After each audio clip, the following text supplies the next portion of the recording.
केंद्रीय मंत्री गजेंद्र सिंह शेखावत हमारे साथ मौजूद हैं, इनसे बातचीत करते हैं। विजय का संकल्प आप लोग ले रहे हैं और कल प्रधानमंत्री मोदी खुद आए और लगातार आ रहे हैं, उन्होंने भी संकल्प दिलवाया। संकल्प कितना कारगर साबित होगा? देखिए, यदि संकल्प के सिद्धि की आप बात करें, 2023 के चुनाव में भारतीय जनता पार्टी की प्रचंड बहुमत से सरकार बनना और 2024 में एक बार फिर 300 के पार होकर के माननीय मोदी जी के नेतृत्व में सरकार बनना, ये उतना ही अवश्यंभावी है जितना अवश्यंभावी कल सुबह का सूर्योदय पूरब से होना। इसमें कहीं कोई किंचित मात्र भी संदेह नहीं है। लेकिन जैसा माननीय प्रधानमंत्री जी ने कल कहा कि भारतीय जनता पार्टी का कार्यकर्ता इस विश्वास को साथ में लेकर के कि जिस तरह के हालात राजस्थान में हैं, जिस तरह से अराजक शासन पिछले 4.5 साल में रहा है, हर मोर्चे पर राजस्थान विफल हुआ है, राजस्थान शर्मसार हुआ है। उसके चलते जनता में जो स्वाभाविक आक्रोश है, उस आक्रोश की परिणति भारतीय जनता पार्टी की पूर्ण बहुमत की सरकार बनाने की होगी, ये निश्चित है।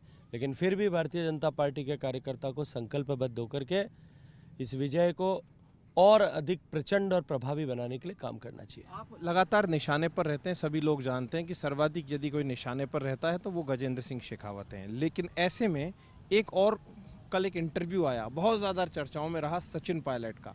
अब अचानक से कांग्रेस में इस तरीके से टर्न दिखाई दे रहे हैं कि आपकी पार्टी में भी कुछ हलचलें हैं इनको लेकर? नहीं, वो टर्न इसलिए दिखाई दे रहे हैं कि वहाँ कई तरह के रास्ते पहले अलग अलग थे। जहाँ एक ही रास्ते पर एक मुखी होकर के पूरी पार्टी चल रही हो, मुझे लगता है कि वहाँ इस तरह के कोई हलचलें दिखाई देने का जो है वो न तो आवश्यकता है और न स्कोप ही है। वहाँ अचानक ये बदलाव क्यों दिखाई दिया जो बयान आए उस पार्टी में? अभी उनकी पार्टी में क्यों दिखाई दिया है तो वही टिप्पणी कर सकते हैं, मैं नहीं कह सकता। लेकिन सामने खड़ी हुई हार को देख करके, 4.5 साल तक हुए सरकार के फेलियर को देख करके, जहाँ एक तरफ सरकार राहत का पिटारा लेकर के यहाँ बैठने को मजबूर है, वो सरकार जो भ्रष्टाचार की दुकान चला रही थी वो अब राहत की दुकान चलाने को मजबूर हुई है। और वो सरकार जो बनने से पहले से आपसी विग्रह की शिकार थी, बीच में कई बार कई पड़ावों पर उन्होंने ऐसा एकता दिखाने की कोशिश की थी, लेकिन फिर ढाक के 3 पात वही हुआ था। मुझे लगता है कि अब की बार भी वही होने वाला है। ये एरिया है जिस एरिया में आपको लेकर कांग्रेस के नेताओं द्वारा ज़बरदस्त विरोध किया जाता है और कांग्रेस जो है वो लगातार आपको घेरती है, पूर्वी राजस्थान का जो एरिया है, क्या कहेंगे यहाँ यहीं के लोगों? देखिए, मैं तो आज यहाँ इसी विषय के लिए बातचीत करने के लिए यहाँ उपस्थित हुआ हूँ। पहले भी मैं सवाई माधोपुर जब जनाक्रोश यात्रा के समय आया था, मैं अगर ठीक से मुझे नाम याद है तो ERCP की संघर्ष समिति के जो सबसे आगेवान व्यक्ति हैं, लाखन सिंह जी मीना, वो अपने साथियों को लेकर के, कुछ बच्चियाँ थी ऐसे लेकर के उनको आए थे। मैंने उनसे कहा, आप पूरी बात मेरी मंच पर सुनिए, मैं आपका ज्ञापन भी लूँगा और पूरी बात सुन करके आगे जो है उस पर जवाब भी दूंगा, लेकिन पहले मेरा भाषण पूरा सुन लीजिए। भाषण सुनने के बाद में उन्होंने कहा कि हम गलत सोच रहे थे। राजस्थान की सरकार इन 10 जिलों, 13 जिले जो ERCP के साथ में जुड़ना प्रस्तावित थे, टोंक, जयपुर और अजमेर शहर, इन तीनों को छोड़ करके बाकी 10 जिलों को, राजस्थान के इन 10 जिलों के प्यासे कंठों पर राजनीति अशोक गहलोत कर रहे हैं, बिना इनको एक बूंद भी पानी दिए हुए, एक बूंद भी पानी का प्रावधान और व्यवस्था किए हुए, वो केवल और केवल राजनीति यहाँ करना चाहते हैं।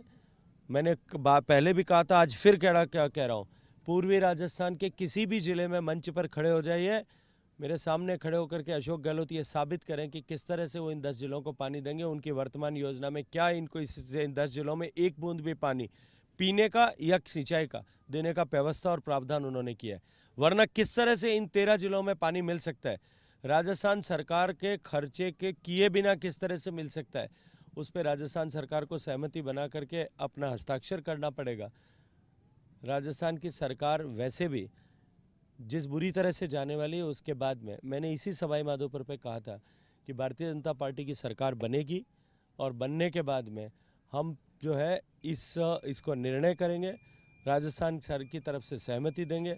2 लाख हेक्टेयर सिंचाई, 80,000 हेक्टेयर के रकबे का स्टेबलाइजेशन, 60 से ज़्यादा पॉन्ड्स में पानी भर के रिचार्ज किया जाना और इन 13 जिलों के लोगों को 30-40 साल तक आने वाले सतत पानी पीने का मिल सके, इसको सपने को साकार करने के लिए हम भारत सरकार की नदी जोड़ने की परियोजना और प्रकल्प के साथ में इसको जोड़ेंगे ताकि 90% ग्रांट इनको मिल सके और ये काम को राजस्थान की जनता पर बोझ डाले बिना पूरा किया जा सके। एक आखिरी सवाल और, पीएचडी डिपार्टमेंट पर भ्रष्टाचार के आरोप आपकी पार्टी के नेता भी लगा रहे हैं, किरोड़ी लाल मीणा ने भी प्रेस कॉन्फ्रेंस, यदि आपकी सरकार आती है तो इस तरीके के भ्रष्टाचारों को उजागर किया जाएगा, दोषी जो है उनके खिलाफ कार्रवाई? भारतीय जनता पार्टी की, नरेंद्र मोदी जी की सरकार की और भारतीय जनता पार्टी की भ्रष्टाचार के प्रति जीरो टॉलरेंस की नीति है, सुस्पष्ट है, जग जाहिर है।